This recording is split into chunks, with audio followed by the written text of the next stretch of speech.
internautes, n'oubliez pas de liker, de vous abonner et de cliquer sur la note de notification pour ne rien rater. Au Bénin, en l'espace de 2 mois, le paysage institutionnel a changé. Ce qui aurait pu prendre des années à se dessiner ne l'a été en quelques mois. Le Sénat, la Sénat suspendue provisoirement, le CES et la diplomatie offensive du président Romuald Wardani.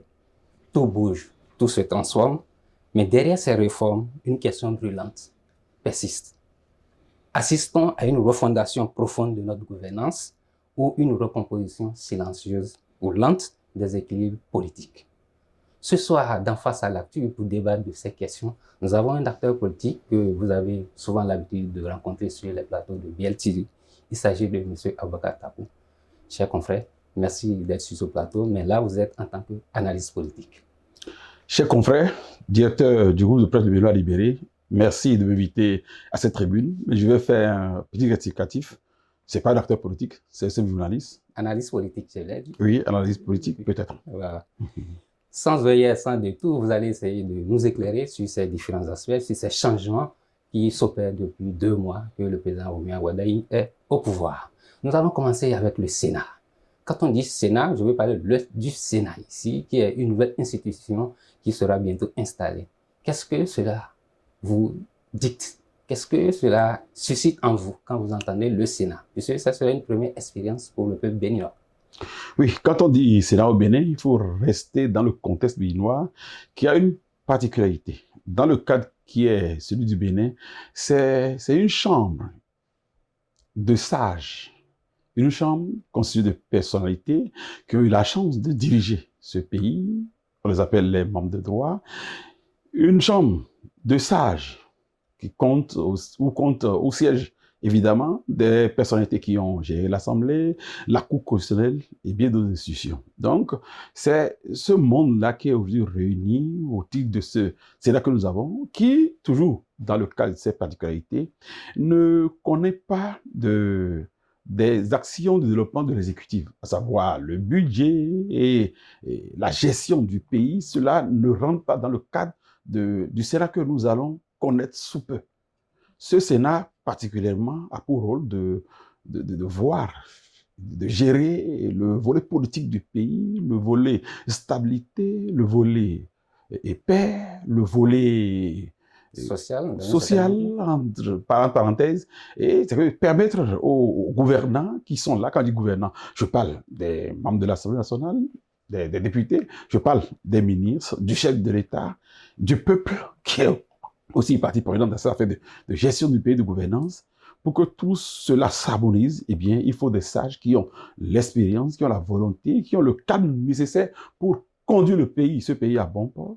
Ils interviennent pour voir la régularité de certaines lois à caractère politique, à caractère social. Je crois que cette première, nous allons la vivre comme une chance au Bénin. Ça va nous aider réellement à aller plus loin, comme l'a annoncé, entamé l'ancien président, et qui, je rappelle, fera aussi partie de ce Sénat. Oui, puisqu'il est membre de droit constitutionnel. Oui. Quand c'est le Sénat, en fait, nous, en tant que, je me mets en tant que population, ça nous fait un peu peur. Est-ce qu'on doit avoir réellement peur? Parce que c'est nouveau. En fait, ce Sénat est une chance pour le Bénin, une chance pour les Béninois. Comment ça? Parce qu'il y a un aspect que les gens oublient peut-être sciemment. Et Bertel Covy, mon grand frère, le politologue, l'activiste, disait récemment, parlant de la volonté du peuple béninois à voir les prisonniers estampillés, prisonniers politiques sortis de prison, les exilés revenus au pays, il dédouanait l'actuel chef de l'État, le nouveau, M. Romuald Wardani, en disant que si requête il doit en avoir, elle aurait dû être adressée au Parlement qui va discuter de la question et voir la formulation qu'il faut trouver pour que cette paix tant attendue soit active. Mais il a fait une erreur. Parce qu'il aurait dû comprendre qu'aujourd'hui, dans le contexte de l'institution de ce Sénat, qui est la Chambre des sages, eh bien, c'est à l'endroit de cette institution que cette requête aurait dû être faite. Préalablement, pour dire, dès qu'elle sera installée, eh bien, que le peuple quiconque adresse une requête dans ce sens au au président du Sénat, au Sénat, pour dire, bon, voilà la situation, vous êtes là pour élever les défenses de la paix, afin que le pays ne bascule pas, afin que toutes les réformes envisagées par l'actuel président puissent atteindre les objectifs et attendus. Il faut que cela se fasse dans la paix. Et pour que cette paix soit effective, eh bien, il faut quand même réconcilier le Bénin avec lui-même. Il faut que les personnes qui sont en difficulté avec la loi puissent profiter de cette clémence du Bénin, de la République, pour que la paix soit, comme je le disais, effective. Pour cela, c'est au Sénat qu'il faut adresser la requête. Et c'est des sages, des gens qui ont géré le pays, des gens qui ont occupé de grandes fonctions, des gens qui ont un devoir, laisser dans leur dernier virage là, la bonne image, le bon exemple, faire en sorte de susciter cette qualité au niveau de la jeunesse. À ces personnalités, je crois que si on leur adresse la requête, eh bien, elle va bien tomber. Et lorsqu'on va apprendre que c'est cette chambre de sages qui demande, je vois mal l'exécutif refuser, je vois mal l'Assemblée refuser, ça va passer comme du couteau enfoncé dans du beurre. Voilà cette particularité, cette chance, cette baraka que nous avons en ayant ce Sénat aujourd'hui. Je vais rester toujours au niveau du Sénat parce que j'avais une question par rapport à la Sénat, mais je reviendrai toujours par rapport à Bertin Corvée dont vous parlez. Il a tenu certains propos qui ont suscité des polémiques, justement par rapport à l'ancien président. Il disait que l'ancien président n'est pas approprié, qu'il ne serait pas bon qu'il puisse diriger ce Sénat. Est-ce que vous partagez cette lecture-là? Pourquoi il ne peut pas diriger? Bon, nous apprenons déjà que cette institution, nouvelle institution, sera présidée par le président Patrice Talon, l'ancien président Patrice Talon. Là encore, c'est une chance. Et en cela, je crois qu'on doit remercier le courage de l'actuel président Romain Wadaï. Parce que, pour qui connaît le président Talon, je le vois mal demandeur de prendre la tête de cette institution. Ce n'est pas le président Talon. Vous imaginez, voilà quelqu'un qui a commencé les affaires très jeune. Il a réussi dans les affaires. Pour réussir dans les affaires au Bénin, comme le disait l'autre dans un film, il faut les couilles. C'est-à-dire qu'il faut être costaud pour réussir dans le monde des affaires au Bénin. Le monsieur a passé au moins peut-être 40 ans de sa vie dans les affaires. Il a réussi. Évidemment, il était de connivence avec les politiques de la période. Dieu lui a donné peut-être une malchance, une chance d'occuper la fonction la plus suprême du pays. Il a exercé 10 ans durant, 10 ans de réformes courageuses, 10 ans de risques, 10 ans de tout. Et les résultats sont là. Donc, vous savez, le cycle d'une vie, là, ce n'est pas beaucoup. Quand on a passé et tout ce temps à batailler dans les affaires et qu'on vienne à la tête d'une nation et qu'on a travaillé à ce rythme-là, demande repos. Et le président Talon, c'est quelqu'un qui a l'argent. Vous savez, les fortunés ne sont pas de leur niveau de conscience. Nous comprenons souvent leurs décisions. C'est des gens qui rêvent vivre. Moi, de ma modeste personne, je rêve aussi d'aller en vacances avec ma femme, mes enfants. Mais les Béninois, moins que nous sommes, n'ont pas ces moyens. On peut dire qu'on est déjà en vacances si on suit... Mais on est toujours bien. Donc, voilà quelqu'un qui, après ces 10 ans, aurait souhaité faire le tour du monde, aurait souhaité rester avec ses petits-enfants, rester à la maison, aller à Ouida comme il aime. Il adore notre culture vaudou, se donner du temps. Voilà quelqu'un dans la réconciliation. Il était récemment auprès du chef suprême des Célestes. Il veut se balader. Mais Romain, voilà, il s'est dit non. Ce monsieur, il a encore du jus en lui. On va extraire tout ça là de lui. On ne va pas le laisser jouir d'une retraite certes méritée, mais aussi facilement. Il a été là et c'est lui qui est instigateur de tout ce que nous avons aujourd'hui, de tout le bonheur que nous avons. Si on a malheur, c'est lui. Si on a bonheur, c'est lui. Alors, il va falloir qu'il accepte le sacrifice, peut-être le dernier sacrifice, occuper la place de président pour cette institution. Donc, ce n'est pas, de mon point de vue, une volonté du président Talon. C'est Romain Wadaï qui l'a voulu. Et je crois que, puis c'est lui qui a fait l'actuel président, il ne peut rien lui refuser. Donc, ceux qui disent que pour des raisons de commodité, quelle commodité? Alors, il y a qui là pour prendre la tête du Sénat? Le vieux Soglo, c'est notre bon pépé. Le vieux Soglo, ce n'est plus les réflexes adéquats d'antan. Il y a le facteur âge. N'oublions pas qu'un philosophe l'a dit, la vieillesse est un naufrage. On regrette que le président Talon, que son corps le président Soglo, réagisse comme ça, c'est normal. Et diriger un Sénat comme le nôtre, c'est encore une bataille. Il faut quelqu'un de plus frais. Et le président Talon est mieux indiqué. Et prions qu'il accepte. Parce que tel qu'on le connaît, il peut dire, bon, je suis fatigué, je suis membre, mais pas président. Si c'est le cas, ça va encore bouger négativement les choses.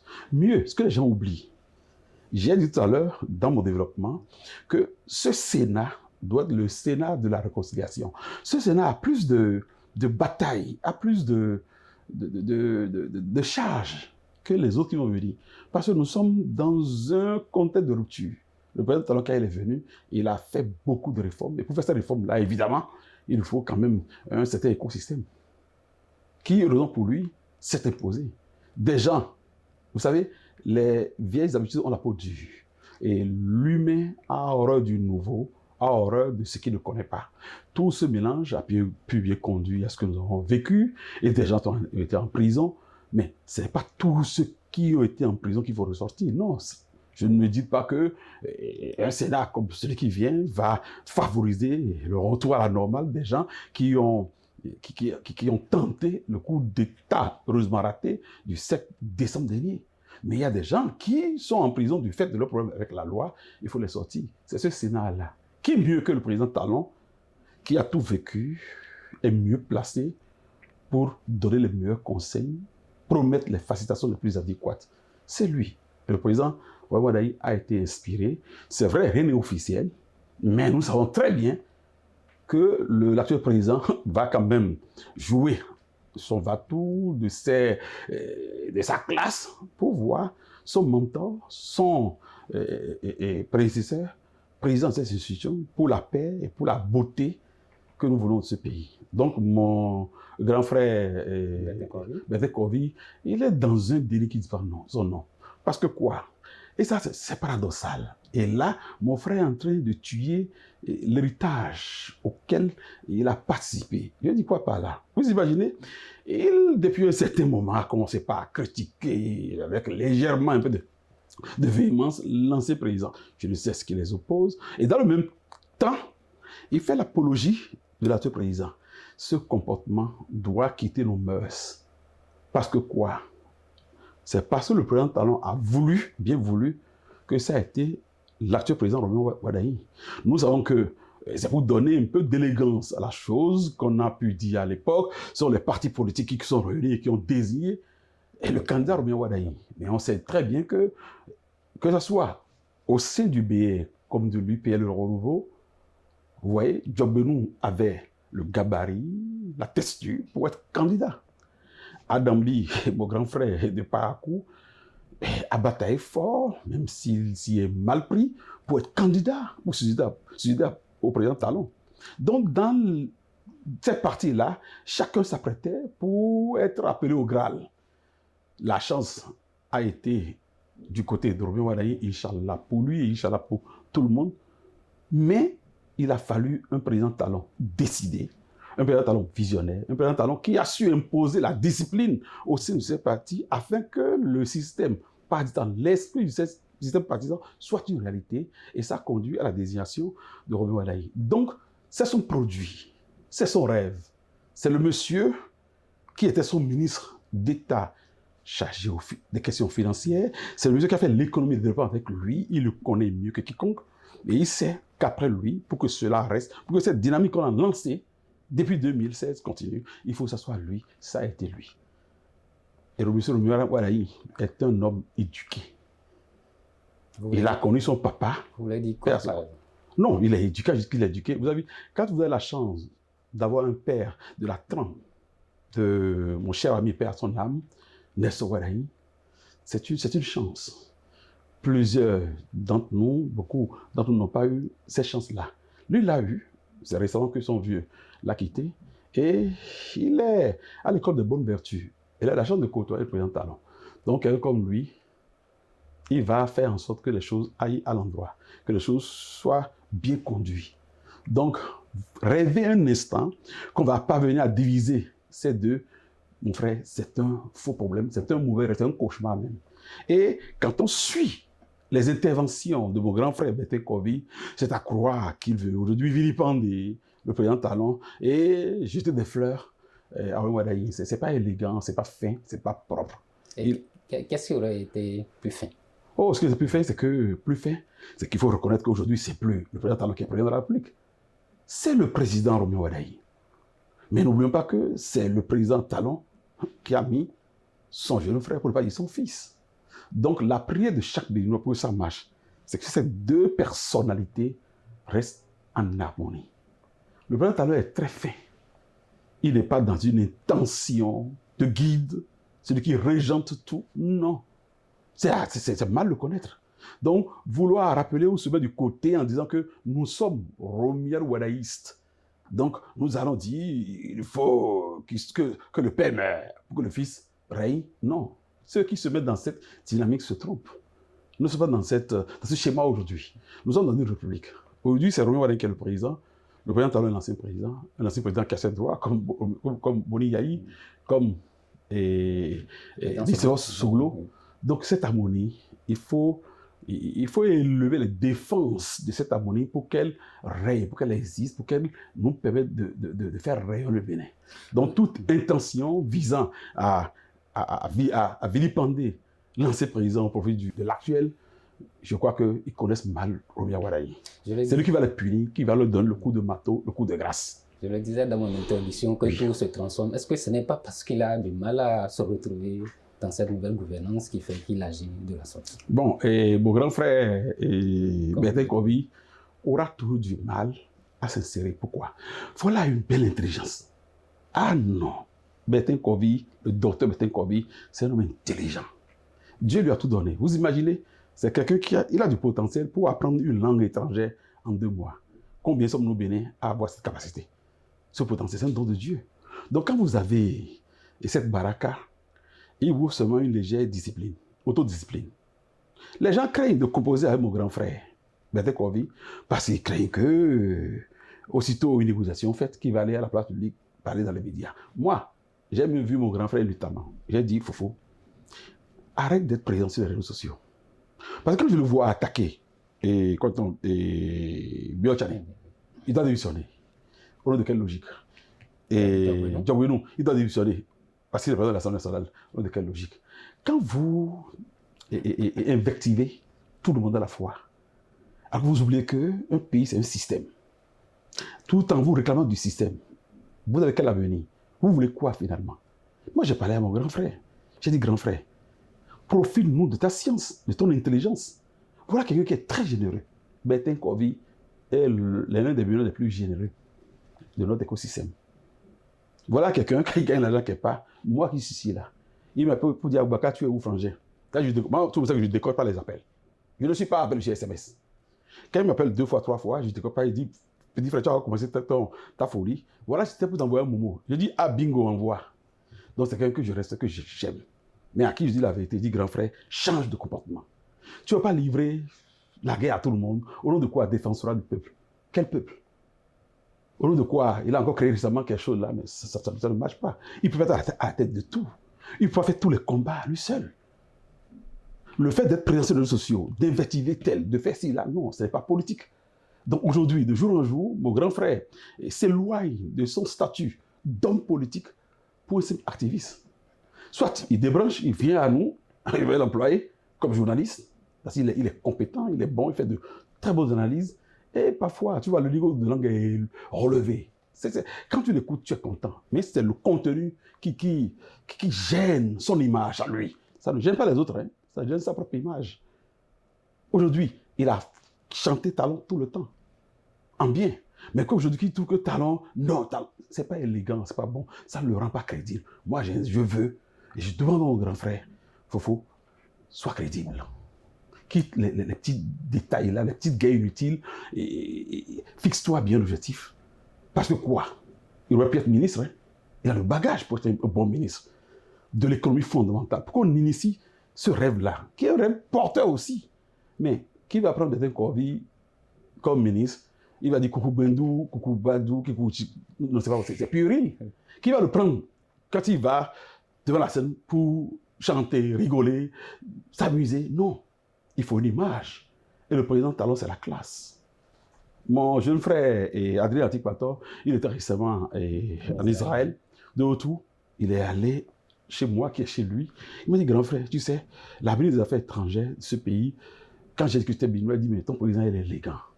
Évidemment, eux n'ont pas encore intégré qu'il y a eu changement à la tête du Ben. Mais ses talons, 10 ans, ça s'est sédimenté dans la tête de certains. Il a dit, voilà un président très élégant, qui a de la musique, qui sait faire des choses. J'étais content qu'il ait dit ça. J'ai dit, toi, il dit que lui, c'est très content. Et qu'il a, il a retrouvé une certaine fierté. Dans ce contexte-là, mon frère Bertin Corby, il va falloir qu'il ait plus de retenue, qu'il sache mieux se comporter. Voilà tout ce que je reproche à mon grand frère, moi. Justement, je vais rester, bon, c'est l'actualité qui le demande. Oui. Par rapport à BT, qui est aujourd'hui le président du CES. Quelle lecture vous faites? Là encore, c'est une grâce pour le Bénin.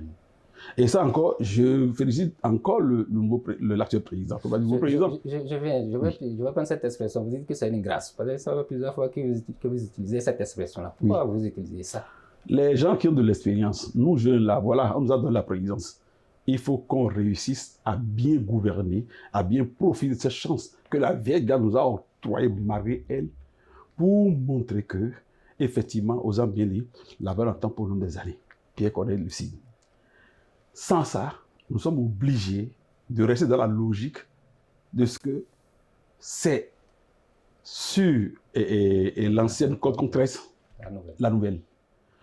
Que ce soit Bio Tchani, le président Bio Tchani, que ce soit Koupaki, que ce soit bien d'autres, voilà des gens, Vlavonou, bien, ils sont la somme d'une expérience. On ne doit pas laisser la touche. Il faut qu'on puise de ces messieurs l'essentiel de ce qu'ils ont pour réussir à tirer ce qui est bon et à laisser la peau après. Pour le moment, ils ont du jus, on doit en profiter. Le président Boulebia Tchani, il est président d'un parti politique où tous les jours, on l'appelle pour le parler du social. Il est président d'un parti politique où, à Djougou, quand il y a un baptême, on l'invite, on dit, bon, telle affaire, tel est décédé, il faut acheter le... Il est au fait de ce que nous vivons. Voilà ce potentiel, il faut le mettre au service du développement. Voilà son parcours, président de la BOAD, président de la FMI, ancien ministre, il a tout eu comme expérience à mettre au service de la nation. Comme président du CES, c'est à croire que le CES a été dessiné en regardant son profil. C'est pas une parle de grâce, c'est une chance, il faut en profiter. Et là encore, vous allez me dire que Bertin Corby a dit qu'il doit démissionner. Exactement. Faux problème. Dans les règlements intérieurs de l'institution, dans la Constitution, c'est dit que si quelqu'un est président ou membre, il doit faire défection à son parti politique. C'est à croire que mon grand frère Bertin Corby, parce qu'il n'est plus membre du BR, il en veut à son ancien mentor, qu'il a toujours aidé. Donc, je vois qu'il est le seul au Bénin ici à développer cette thèse-là, qui ne prend pas.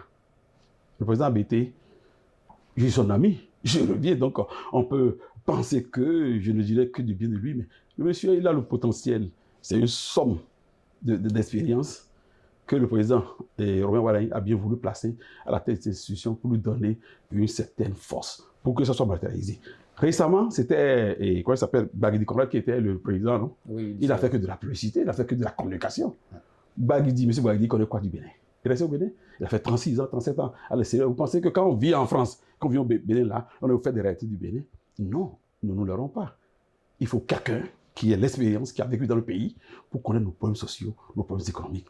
Et le nouveau président du CES, je dis, c'est une grâce. Le président Romain Wadaï avait juste. Tout se transforme, mais avant d'aborder l'offensive diplomatique du président Wadaï, je vais revenir au niveau de la Sénat, cette fois-ci la Sénat.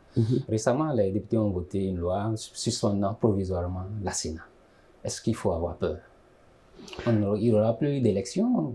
Bon, ceux qui vont se prendre à ce piège, faux piège ou virtuel de peur, n'ont pas pris en compte le fait que dans la nouvelle constitution, il est bien établi qu'il faut laisser 6 ans sans faire de battage politique, sans faire de débat politique, sans faire de crise politique. Et ce n'est qu'à 1 an de prochaines élections qu'il faut encore rebattre les cartes. Pendant ce temps, il faut nourrir la Sénat, il faut payer les charges, l'électricité, le local, le personnel, les mois. moins Roland, tout cela n'entre pas dans le cadre d'une bonne politique de développement.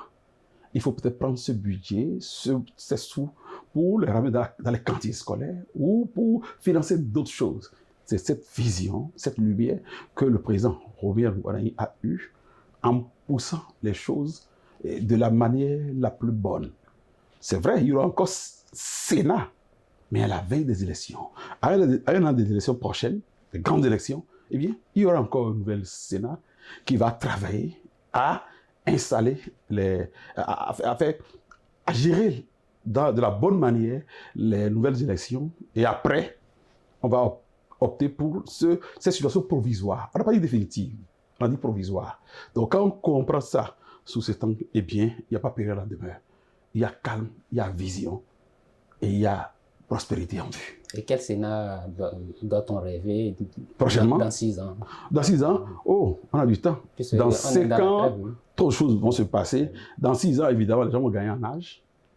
D'autres seront plus vieux. À la retraite, peut-être. On voit peut-être la jeunesse à travers le président Robert Ouaddaï aurait fait ses preuves. Peut-être que le président de cette Sénat-là sera peut-être un jeune de 35 ans, qui sait, qui va biger les choses. Donc on a du temps et nous sommes de l'espoir.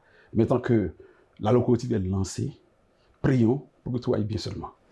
Nous allons quitter la politique pour parler de diplomatie. En 2 mois, le président Ouaddaï nous a habitués à un certain nombre de voyages parce qu'on n'était pas habitué avec le président Talon. Aujourd'hui, il bouge à l'international comme au niveau de la sous-région avec les pays de l'AES, la bonne entente, je dirais aujourd'hui. Quelle lecture vous faites de ces 2 mois du président Robert Ouaddaï? Curieusement et honnêtement, je vais encore remercier le génie du président Talon. Comment ça encore? Je vais poser la même question. C'est après avoir adopté une certaine posture, qui n'est pas condamnée, que sans le vouloir, le Bénin a frustré ses voisins. Et les voisins frustrés ont été tellement péremptoires, durs, qu'ils n'ont plus voulu renouer avec ce président-là. C'est pas contre le Bénin. Ils en avaient avec le président Talon. Il a quitté le pouvoir, mais il aurait pu instruire son dauphin de dire, ces messieurs et dames m'ont irrité, m'ont méprisé, n'ont pas compris que j'étais en train de dire la démocratie. Par conséquent, eh bien, classe-les comme tels, garde-leur à cette place d'ennemi ou d'adversaire du peuple béninois. Mais le contraire, il a prié, incité, demandé, supplié à la limite son prédécesseur de cimenter toutes les fissures qui s'imposaient à notre pays. Et le président Robert Ouaddaï, il a été tellement dans ce jeu qu'il s'est lancé comme un bon pigeon voyageur. Et on a vu les résultats. Les Nigériens sont très contents. Les Togolais viennent. Les Maliens, ils n'étaient pas aussi belliqueux que les autres. Le Burkinabé, il est très content. Aujourd'hui, il y a des opérations mixtes. Burkina, militaire évidemment, hein. Burkina, Bénin, pour aller contre le terrorisme, contre le mal qui gangrène notre vivre ensemble en Afrique aujourd'hui. Ça, c'est le plus gros point de réussite de ce nouveau gouvernement. À cela, il faut ajouter, j'ai vu, c'était avant-hier, l'arrivée de Dangote. Dangote, qui ne verrait pas à Cotonou parce qu'il a trouvé le président Talon très exigeant. Aujourd'hui, bon, vous avez vu, quand vous regardez le roi Ouaddaï, il est naïf au visage. Il y a l'âge, la fraîcheur. On voit que c'est quelqu'un qu'on peut manipuler. C'est très bon parce que parfois, il faut que le président donne l'aspect de quelqu'un de manipulable, dont on peut priver, pour que ça marche. Le président Talon était, quand on voit son historique, opérateur économique réussi, quelqu'un de calme, très intelligent, c'est-à-dire sa réputation le précédait. Et ça peut fâcher ses voisins. Hein. Vous avez vu, il a trahi tout le monde en quittant le pouvoir. Vous pensez qu'un président comme Ouattara est d'accord avec Talon? Vous pensez que même Tinubu, le Togolais, vous pensez qu'il était d'accord quand il voit le président Talon dans cette dynamique de quitter le pouvoir après deux mandats? Non, peut-être parce qu'ils ne sont pas habitués à cette non, mais attends, la photo présidentielle en Afrique, nous sommes dans une sorte de royauté déguisée. Donc, personne n'a intégré qu'un président, après 2 mandats, alors qu'il a encore toutes les chances de partir. Non, c'est de rester. C'est la tradition. C'est même une culture. Et voilà quelqu'un qui est pétri dans cette dynamique-là. Pour lui, ce qui est dit est dit.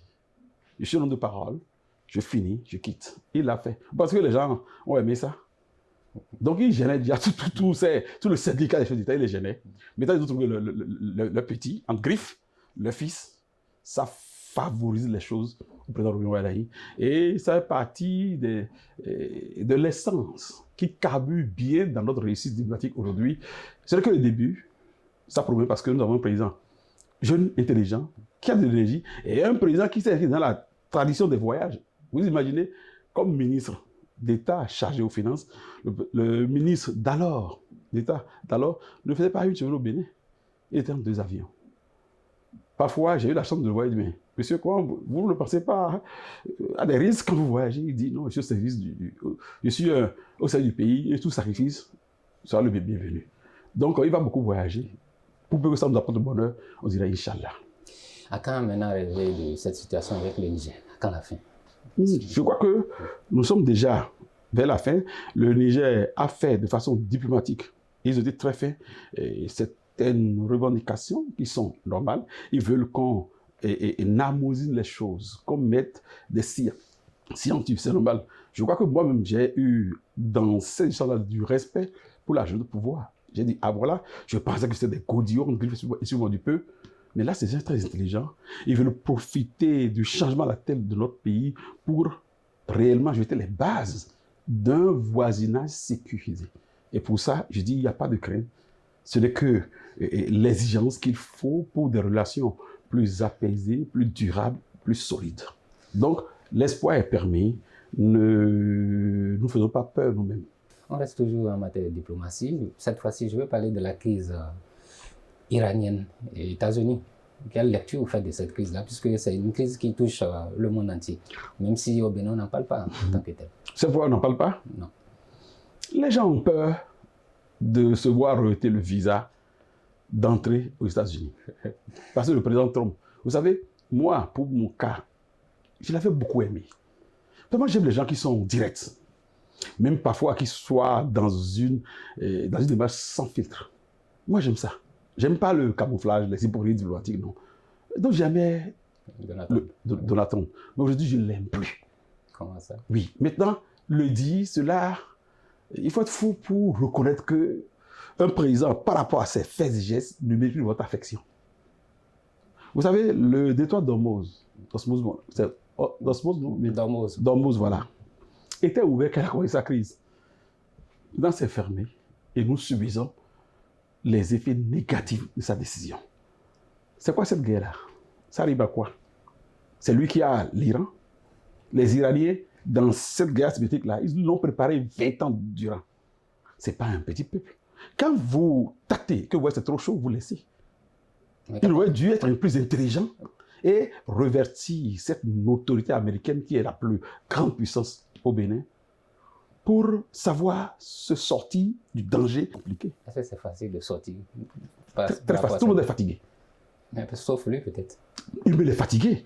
C'est parce que, je ne sais pas, dans sa tête ce qui se passe actuellement, et je ne sais pas comment les Américains le perçoivent, et comme personne ne peut parler, vous imaginez, on a peur de critiquer Trump parce qu'on se dit qu'on va se faire et refuser le visa. Moi, je ne l'ai pas critiqué, je le critique aujourd'hui dans mes écrits, mais je ne suis pas anti-américain. J'ai eu la chance de... Vous ne voulez pas aller aux États-Unis? Non, mais attends, j'ai un visa qui est en cours, je crois bien encore. J'ai été plusieurs fois aux États-Unis, c'est du beau. Moi, j'étais resté à New York, c'était, ma foi, la ville la plus sécurisée. Il n'y a pas eu d'accident, c'était trop beau. Donc les Amériques, c'est une grande nation. C'est les présidents américains souvent qui pêchent, a fait en sorte que certains se voient dans ce sentiment d'anti-américain. Non, les erreurs du président Trump ne vont pas pousser le monde à détester les États-Unis. Mais si en critiquant le président Trump, on va se voir refuser le visa, soit, on s'en fout. Chacun est libre chez soi. Et personne n'est à l'aise, ne peut dire qu'il est à l'aise à l'extérieur que dans son propre pays. Donc c'est le président Trump qui est le problème du monde aujourd'hui. Vous avez vu là, récemment, il a voulu ridiculiser Macron. Il a du plaisir à dénigrer les autres. Lui, il est qui? Le président des États-Unis. Non, mais attends, les États-Unis, cette nation est plus grande que ce monsieur Trump-là. Ah, il est trop petit pour les États-Unis. Il se prend toujours comme l'homme le plus fort du monde. Non, c'est parce que les États-Unis ont une culture, ils ne savent pas destituer les paysans. Sinon, lui, il méritait d'être destitué pour que le monde retrouve sa paix. Parce que j'ai dit tout à l'heure, Avant lui, là, il n'y avait pas ce problème D'Hormuz. de détroit d'Hormuz. C'est lui qui l'a créé et c'est lui qui fait du dilatoire autour. Qu'il permette au monde de se calmer en se retirant honorablement de cette guerre parce que les Iraniens, ils vont fatiguer tout le monde. Et à cause de Trump, les États-Unis ont perdu de leur superbe devant les nations arabes. Ils ont compris, les nations arabes ont compris que le gardien en chef n'était plus les États-Unis. Parce qu'il se fait ridiculiser par le petit tyran, qui est une nation qui a de l'endurance et qui veut aller plus loin. Le mieux aurait été pour Trump de nous sortir de ce pétrin, de ce guerpier qui nous fatigue. Aujourd'hui, le carburant a grimpé dans les stations. C'est toi, vous et moi qui en souffrons. D'autres pire à cause de lui, à cause de sa bêtise. C'est le mot qu'il faut utiliser, à cause de sa bêtise. Aujourd'hui, les États-Unis sont en rupture de stock en termes d'armement. À cause de lui. Pourquoi? Dans quel monde nous amène? Il faut le dégager, oui. Il faut le dégager, il a encore quelques années à la tête de son Non, mais pays. les Américains ont les moyens de prendre une loi et de le sortir pour qu'on évolue. Le gars nous fait traîner. Il se réjouissent de ce qu'ils vivent aussi. Non, c'est faux. Je ne crois pas. Ok, nous allons évoluer au niveau de notre débat. Dans quelques jours, pour ne pas dire dans quelques heures, c'est le 1er août. 2 mois après l'installation du président Ouaddaï, c'est sa première fête d'indépendance. Qu'est-ce qu'il nous réserve? Bon, c'est le premier 1er août du président Ouaddaï. Oui. Un président d'espoir, porteur d'espoir, un président jeune, un président qui a encore la fougue de voir les choses aller dans le bon sens, dans la beauté, dans l'harmonie. Je crois que ce sera une très belle fête. Et moi, c'est comme mes jours d'anniversaire. Je ne les fête pas. Quand je vais les fêter, je les fête dans les orphelinats ou dans des endroits où les gens vont très rarement. Parce que je lui dis, quand vous vivez un jour d'anniversaire, c'est que c'est votre expérience de vie qui est moins un. Donc c'est un jour, pas de fête, hein, c'est un jour de réflexion, c'est un jour où vous vous posez des questions. Donc les fêtes d'indépendance auraient dû être traitées comme telles. On devrait avoir une journée de séminaire où des têtes pensantes vont s'asseoir pour penser du sort du pays, de son avenir, les têtes couronnées, toutes les congrégations. On devrait avoir une tribune où nous allons nous asseoir pour nous poser des questions, pour revisiter notre passé, afin de faire une bonne projection sur l'avenir. Donc, ce n'est pas une fête. Donc, pris du point de vue de ma modeste personne, moi, 1er août, je sortais un peu même, parce que moi-même là, je suis une entité du pays et je vais réfléchir au pays les jours de cette date d'indépendance. Mais tout le monde n'est pas moi, chacun a son niveau de conscience. Pour ça, une belle fête. Le Nigeria et le Togo seront là. C'est beau d'apprendre que le Togo est là. J'espère que le président togolais fera partie des paysans invités, je crois bien. Bon, on verra bien quand même. S'il est là, c'est bon. Je crois que j'ai eu l'occasion, peut-être lui, serrer la main. Je suis venu chez vous depuis ce moment. Cher analyste politique, merci pour cet éclairage. Est-ce que vous avez un mot à l'endroit de ceux qui nous ont suivis depuis le début? Bon, je reviens toujours à mon mot de départ. Chers amis, nous avons intérêt. Parce que il y a comme une anecdote ou bien comme une vilaine tradition. Vous voyez, en Afrique, celui que vous avez installé comme président, ou du moins à qui vous avez facile de devenir président, ça a toujours cloché. Mais le Bénin fera l'exception. C'est un produit du président Talon, un visionnaire, sûr de lui-même, qui a de la mesure dans tout ce qu'il fait. Je vous fais une confidence. J'étais en train de parler avec le président, avec l'ancien président Talon. Bon, je me suis relâché comme d'habitude. Et comme dans ma tête, Robert Ouaddaï et son fils, en parlant, j'ai dit, Robert Ouaddaï, il m'a dit non, le PR. J'ai dit, ah oui, c'est vrai, parce que vous avez la confusion. Quand on dit président, et chez vous, on dit président, parfois pour montrer, je parle de bien, dire Robert Ouaddaï, dit non, il faut dire PR. Mais ça en fait un clic dans la tête. J'ai dit, ah bon? Il ne paie même pas, en privé, dans une amitié, qu'en parlant du PR, que les gens ramènent ça à la famille. Il a de la mesure. Il a voulu que le président Robert Ouaddaï soit là. Il va l'aider. C'est son devoir pour le bonheur du peuple béninois pour lequel il s'est toujours sacrifié. Donc ceux qui pensent qu'il peut arriver demain un bruit, nous allons faire au Bénin l'exception. On fait l'exception. On fait l'exception parce que nous avons un président très discipliné, très éduqué, très branché, très fort, très intelligent, pacificateur qui est à la tête de notre pays. Et on a commencé un président, un visionnaire, un homme qui n'est pas agité, un homme qui a de la mesure, un homme du beau, un homme de paix, un homme qui veut que ça aille, un homme qui a de l'honneur. Donc il n'y aura pas cette crise-là. Chers Béninois, chers proches, comme moi, l'actuel président, non, prions que ça marche entre eux et évitons d'invectiver pour invectiver.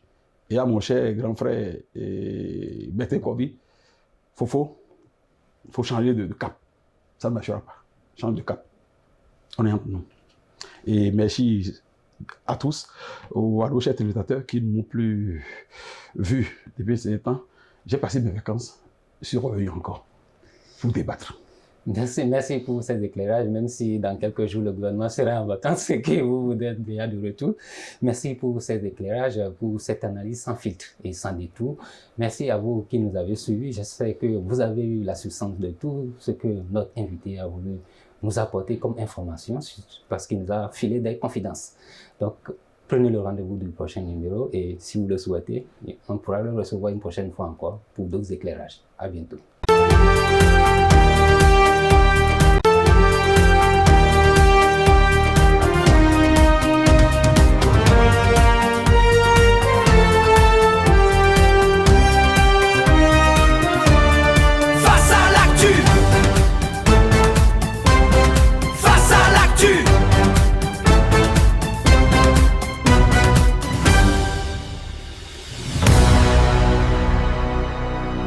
Amis internautes, n'oubliez pas de liker, de vous abonner et de cliquer sur la note de notification pour ne rien rater.